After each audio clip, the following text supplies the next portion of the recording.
Welcome back, everybody. Got the tiller handle on. Got everything hooked up.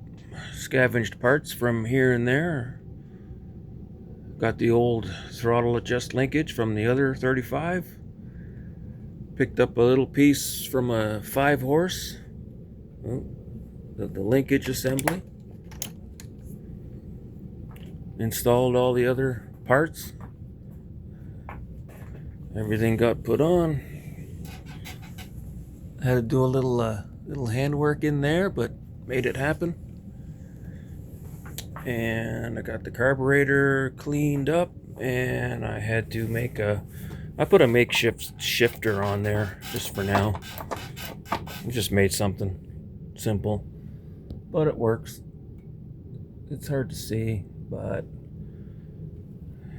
I got everything ready now. So that's just an old washing machine shutoff switch I just put on there for testing. And got spark, and we should take it outside soon. Hopefully it gets warm enough. It's December 12th or 13th. It's pretty cold outside, but if it gets warm enough, I'll take it out and see how she goes. Thanks for watching. Bye.